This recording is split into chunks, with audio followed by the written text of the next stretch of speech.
Silk painting is a very generous and forgiving technique if you have a clear understanding of colors.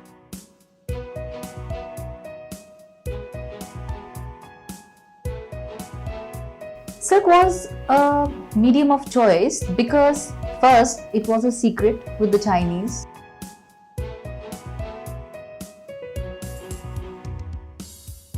The silk painting we are pursuing here is a form of surti technique.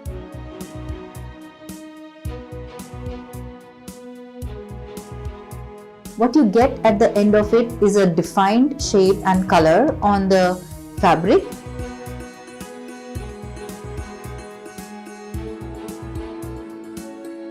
A little more dedication and a space is required to store your colors, store your fabric according to the sizes and the textures.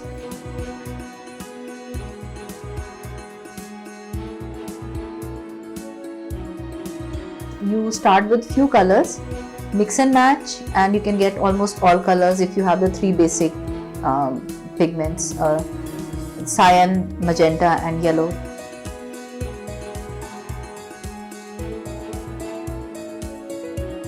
This is a very exciting field for young people.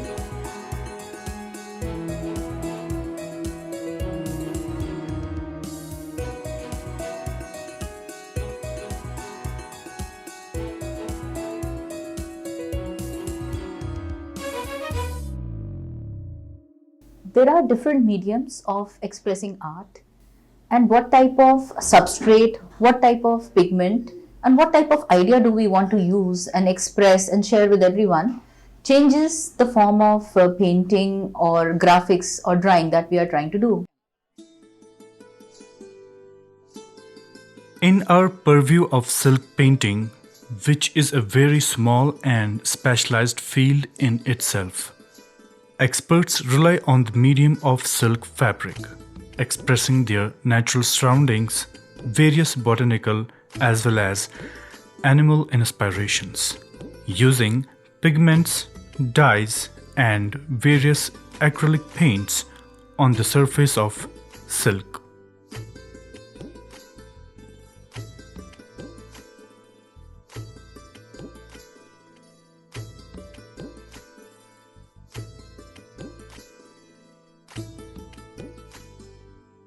Silk painting is a very generous and forgiving technique if you have a clear understanding of colors. If you are able to depict what story you want to do through this method, very rarely you will fail, and it is almost like filling in colors in a coloring book. Silk painting is a natural fiber, very high-strength fiber, and it lasts long, and it's a product of silkworm. Silk painting emerged in China, but the present form of silk painting is a very hybrid technique, where we don't follow the same principles of silk painting as the Chinese do. But we have added the concepts of batik painting, resist painting, and as it was developed by the Europeans, so the form of that we see now is the surti French technique of silk painting. In this we use silk butta resist, which is a plant-based resist.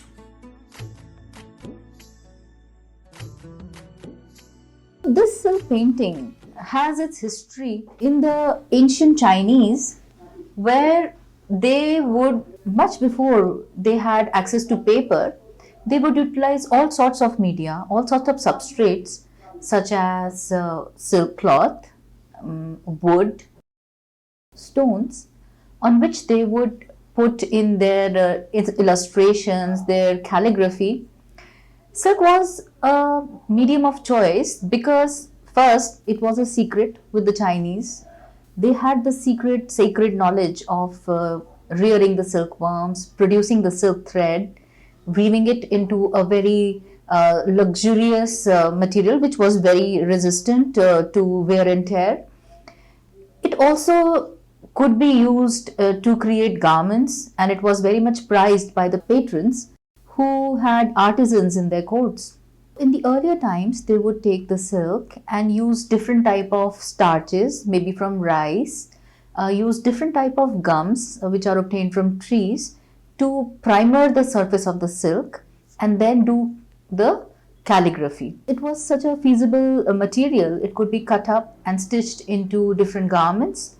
There is a story about a princess who shared this secret of rearing silk, and then this traveled to Japan. And we all are aware of the famous silk route across China, through Asia, up to the Europe. And this silk route was a very effective trade route, and the most prized item, of course, was silk. This technique moved to Japan and various other South Asian countries, and even today you will find different ways of doing silk painting or based paintings which are prevalent in Southeast Asia. India too has its contribution to resist type painting primarily on cotton. All the techniques got amalgamated, and what experiments were happening on cotton with batik, with resist like wax and gutta, which is obtained from plant, were also intermingled with the luxurious fabric of silk. This intermingling resulted in the new form of silk painting that we are talking about, and this further was liked by the Tsars of Russia, who pursued and learned this technique, and then they added their own motifs and their color palettes to silk painting. So this is how this technique traveled from China and all the way up to Europe, and later Italy became a big center for silk manufacturing and silk designing. What silk painting we are pursuing here is a form of serti technique. Serti in French means a boundary. As we know, silk fabric, if we apply any dye or paint on it, it quickly spreads onto the fabric without any defined boundaries. However, that can also be a beautiful pattern in itself if you are aware of what type of colors to use adjacent to each other so that the effect is pleasant. But if you want to create intricate designs and very specific patterns, then we have to form boundaries within which we lock in the dye for a particular pattern. The serti technique relies on gutta, which is produced from plant, and this is a type of rubber cement, and it is found in Indonesia. There are various forms of gutta. Some are water-based, some are plant-based, and some are solvent-based. Another type of resist that we can use is a gum paste or rice or other starch paste, which is used on the entire surface of silk to make it stiff as paper, and painting on it would appear as if you do so easily on any watercoloring paper.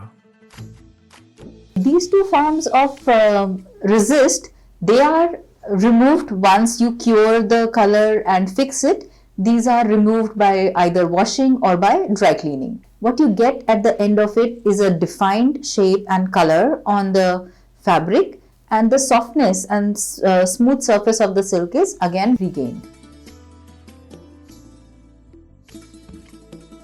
We need to work on a very large surface so that we can see the entire design at one go. Having a bigger frame is an advantage, on which we stretch a silk fabric to make it very tight. Then we need to have brushes, water, alcohol resist, paints or dyes, and of course a choice of silk you want to use. Whatever is your desired end product, or whatever you are designing, maybe for home furnishing or maybe for outerwear or sleepwear or scarves or bandanas or handkerchiefs or men's ties and pocket scarves. So you have to choose a fabric, accordingly. Once we have chosen a fabric, it has to be washed very thoroughly to remove any traces of oil or any starch that may be present on it, and once it is thoroughly clean, ironed, it is stretched on the frame and then a free hand using resist, and first with a pencil we will demarcate areas where we want to put a particular motif.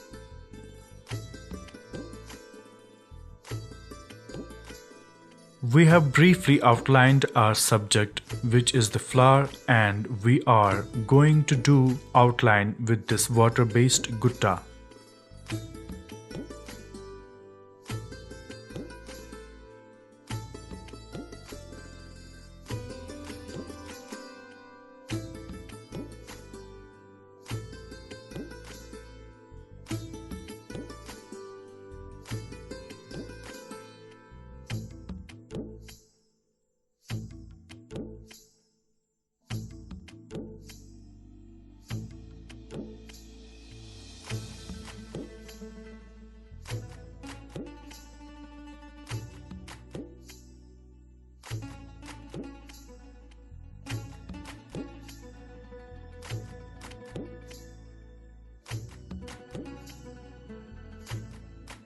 So as you can see, this is the Surti technique where I am locking all the boundaries. Now when this is going to dry up and I'm going to paint it, the color will not flow out. Similarly, making other petals.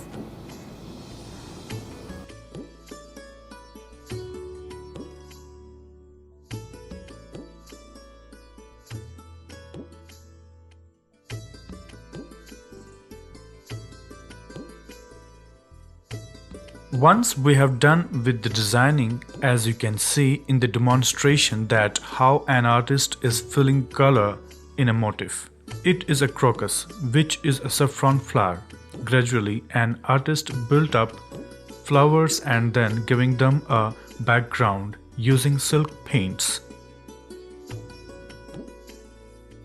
Afterwards, this is to be fixed by using a hot iron maybe for 10 minutes in the backside of the fabric, but with a lot of care without burning the fabric. Then fabric is left out for 24 hours and it can be washed to remove the resist and gutta. Once it's removed, now the fabric is ready for use. Doing personalization of painting itself is very important aspect, because that is what your clients are looking for, and that's something reflecting their thoughts and personalities. Calligraphy based, flower based, or maybe memory based designing can also be done on various types of fabrics.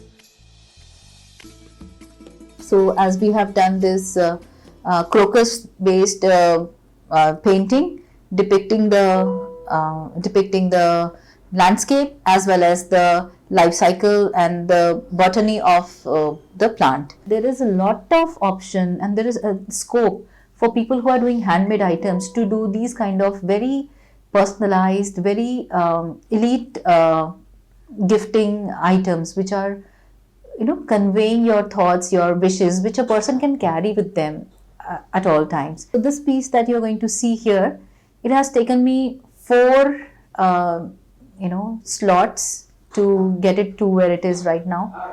So one day I had to do all the outlining, let it dry. The other days I started with the coloring, and then third day also I colored with the flowers and finished them. Fourth day I did the background. A little more dedication and a space is required to store your colors, store your fabric according to the sizes and the textures. It's a high value product and you do get your value for your hard work and the material once you sell off your item. But inventory keeping is most crucial, because you are always having surplus of cloth, you are having surplus of paints and brushes. You start with few colors, mix and match, and you can get almost all colors if you have the three basic pigments, cyan, magenta and yellow. They can give you all types of shades that you want to work in. So it should not be a restriction, and gradually you can experiment with the various ways of doing this painting, how intensive, how intricate you want the work to be, what is the end value that you're going to put to it, how much is the patron ready to invest. All these things will determine your motive. So as I was saying, that I always discuss with them their budget and my budget for the end product and the theme and story that we are trying to communicate.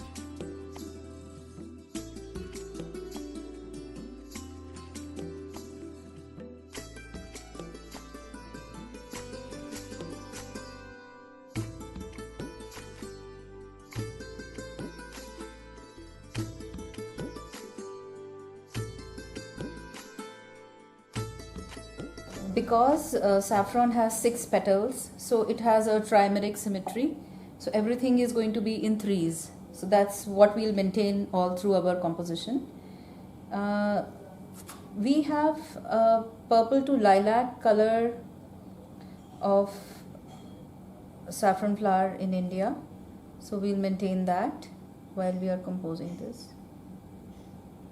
Many students of life sciences, we are very good at depicting, illustrating, drawing, but our activities sometimes become mundane because we are copying from the book and onto a piece of file which probably has no connect to us. In this regard, the teacher can really spark interest in the natural life around by taking the students outside, bringing in plants and samples within the classroom, and allowing them to take inspiration from those designs and try to draw them, dissecting the plants and observing their anatomy and trying to depict them.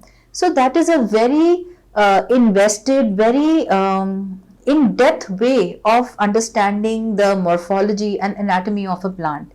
And when we are doing it on a silk painting, taking this concept of botanical art, we are making something which is interesting and fun for the student, and it takes the usability of the file that probably will be closed at the end of the semester. It takes this further to an item which can be used by the student in any other form. It can be a small pouch or a purse, or it can be a scarf that a student can further use. So what we are trying to say is that you are studying the flower, you are looking at its morphology, you're looking at its anatomy by doing the sectioning and counting the petals and the various components, but you are doing it from a very different perspective and a different medium. As a student, take your knowledge of botany, your knowledge and your interest in plant life. Think about stories that can go with them. Think about how it represents a certain region, and these things can be depicted and utilized as a line of product that you can generate.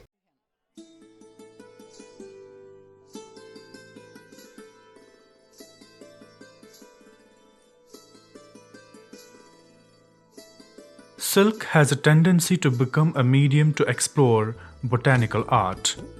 Botanical art we usually restrain to files and projects, and one can use botanical art in order to take silk art to the aesthetic level. The piece becomes theme regarding surroundings of plant and its habitat.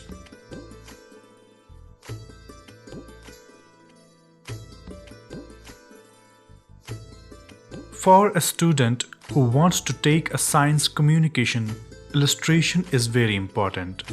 Your imagination has to get transferred onto same media.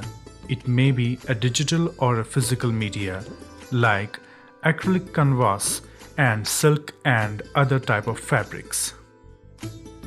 It can also be an employment generation venture or you can join the people who are already in the handmade art industry.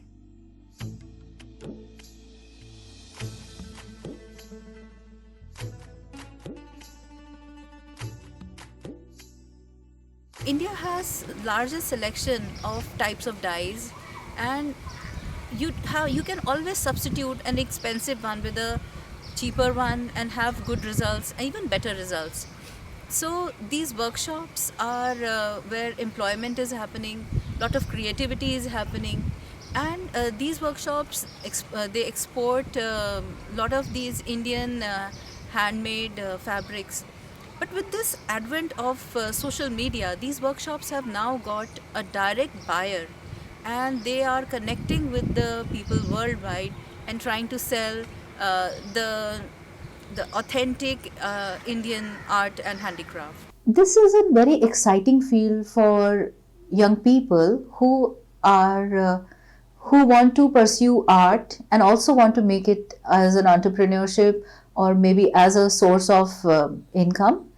This form of art, the wearable art form, is very much in demand these days, because at the end of it, everyone is looking for a unique product which is a statement about themselves, which also supports an artist. You can set up your own boutique or tailoring unit in which some of these items can be paired up to create an ensemble. As you will see, Instagram and Facebook and websites like Etsy and Amazon, they have specific, you can say, sections for selling handmade items. And these items will have clientele all across the world, because when it is on social media, when it is on Instagram and Etsy, some of these sites are free, so you can put your content, put your items and designs for free. Some of these have a revenue sharing kind of model, so sites like Etsy, etc., or Amazon will take a small percentage of your sales made through them. Many people are able to do it through WhatsApp. So most of these are free, and they really give an artist a scale of market and people to view their products from all across the globe. Online payment, which can be facilitated, can also ensure that you get your payment. There are no problems of processing payments, and you are not going to be at loss.